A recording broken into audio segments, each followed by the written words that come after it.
Hello everyone. Today's video I'm going to show you guys the hardware for my DBS surgeries that I had at UF and just kind of walk you through what that looks like for any of you considering deep brain stimulation surgery.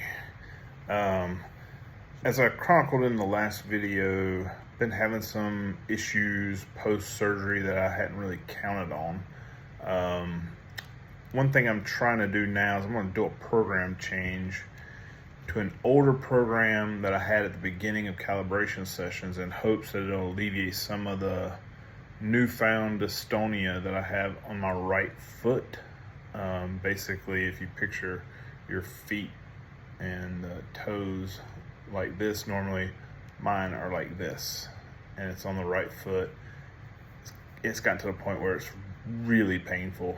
Really painful, and it's kind of non-stop. So I'm going to try to do some things to alleviate that. The problem I've been having is if I go up too much in electricity and stay on a very low dose of my levodopa carbidopa, that it may help alleviate dystonia pain and muscle cramps, but it will cause my neuropathy to uptick quite a bit. Lots of tingling, burning, electrocution feeling in my fingertips, my feet. So it's kind of a give and take battle thing. I think that's why they talk to me about rescue leads, but I'm not trying to do that surgery. Honestly, let's see. All right, that's on. So I'm given a cell phone from Medtronic, and when I received this, it was air gapped. It had never been connected to the internet as far as I know, other than to just upload. It came with the Medtronic suite. DBS therapy applications, what it's called, already loaded on here. It's a Medtronic phone. So there's no other personal apps on here, none of that stuff to get in the way. It connects Bluetooth, Wi-Fi, the battery pack generator that sits in my chest right here, which has been giving me a fit the last couple of days. It connects to that via Bluetooth. And that's another thing, man. If any of you guys are migraine sufferers or have frequent headaches, I woke up 4 a.m. two days ago with a splitting migraine. Took meds, went back to sleep for about 4 hours. And then during the day realized, oh, maybe this has something to do with my migraine. At 3 o'clock that morning, an hour before I woke up, we got hit with a major X-class solar flare. Now, a lot of people don't keep up with space weather stuff. You think that's for NASA, protecting satellites and astronauts in space. But it has effects here on Earth, and migraine sufferers will tell you quick that it definitely has an impact here on Earth. We have a sunspot group right now that is eerily similar to the sunspot group that caused the Carrington event in 1859. Look that up sometime. It has fired off 4 solar flares, 2 M class, 2 X class, all 4 with CMEs headed toward Earth. So we are going to be interacted with some pretty energetic particles here pretty soon. And in fact, there's been 5 CMEs. One was from a filament collapse not associated with a sunspot. But I've been feeling it. I woke up with a headache again this morning, and I just said, okay, I'm going to eat a big breakfast. Took an extra cup of coffee with an aspirin, and I'm trying to just like hydrate and beat this myself without taking a migraine pill 2 days in a row. The CMEs will start hitting Earth tomorrow. Now, what does that mean for us? Not much, really, because it's a low class X-class solar flare. It's not, the Carrington event was like an X45. These are like X2, X3. But it can cause radio blackouts, network disruptions, and what I'm looking forward to is southern latitude or low level or low latitude auroras. Like when during really big events, you can get auroras way down south, like Arizona, Texas.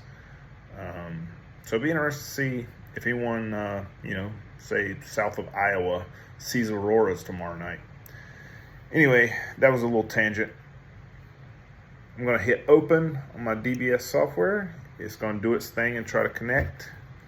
And this is the receiver. This is what actually communicates between the phone and my battery pack generator up here.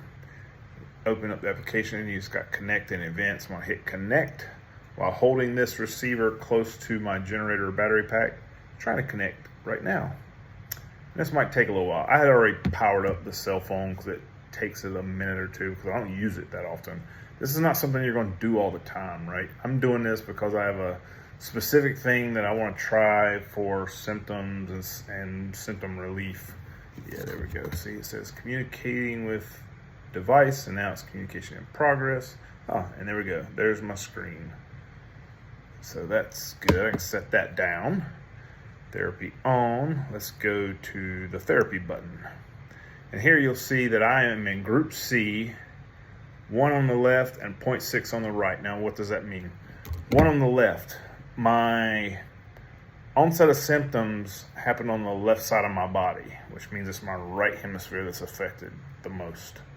Now, the way they set this up for Medtronic to make it easier to use for folks, especially since we have short-term memory issues with Parkinson's, is left symptoms, left on device, right symptoms, right on device, just to clear it up. So since my symptoms are way worse on the left, that's where they presented first, it's going to be a higher electricity to account for the fact that the limbic system has been pretty much weakened severely in the right hemisphere of my brain. So that's why I account for that difference there in the two settings. So 1 and 6. Now, I had originally come back from group D to group C and stayed there for a good while and played with meds a little bit back and forth. Now what I'm going to do is I'm going to go, you see I have 4 programs loaded. It came with 2 loaded, then it went up to 3, then it went up to 4, all through that 6 months of calibration. So I'm going to go back to group B. It's connecting now. And a little circle right there shows you that it's clocking. And originally on group B, I had left this group at 0.8 on the left and 0.6 on the right. So the same on the right side is what I'm currently on, but different on the left side. And I think the reason for this was because when we first started my calibrations, we only cut my meds in half. I've cut them significantly more since then. This was months ago. So what I'm going to do is I'm going to bump the left up to 1. 0.9, now to 1. I'm going to keep the right at 0.6 for now, just to see how I do. I don't like doing big changes all at once. So group B, what this really means is there's a lead on the left side, a lead on the right side. The leads are broken up into 4 sections. And I don't have a good way to show you this, but like if this was the lead stuck down into my brain, in the center of my brain, it would be in sections. 1, 2, 3, 4. And those sections send electricity out in all directions. But the way the programs are set up, it's like this one could be barely on, this one could be full blast, this one could be off, this one could be on moderately.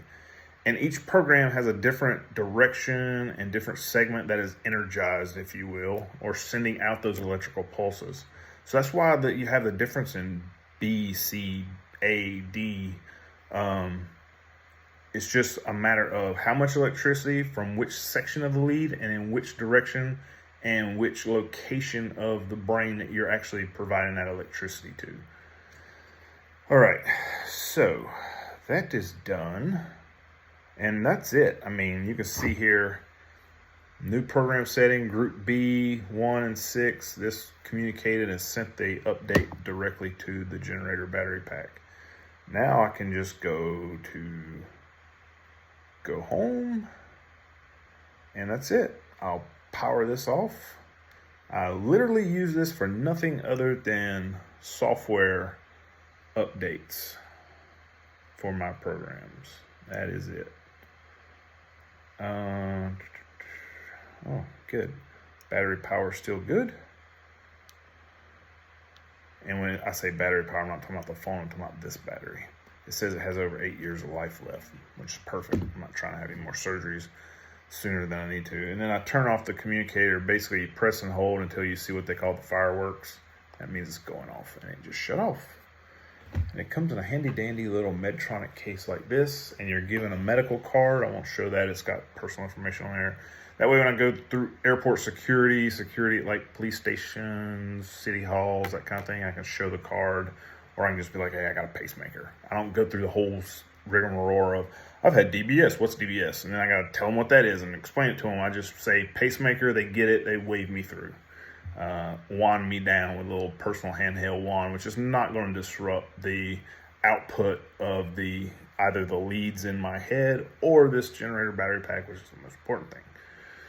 So that's a quick rundown. It was pretty easy, right? Medtronic does a good job of making it easy to remember, easy to use. I'll see how this goes. I'll keep my meds the same. Just see if maybe the different order of electrical lead energy may have an uptick in benefits for me. The thing I'm really going after is my balance issues and dystonia that's causing mobility issues on my right side, which was not the case before DBS. I've never had an issue on the right side. That's all new. But anyway, I'll keep you guys up to date. Thanks for watching. Like the video, and I'll put more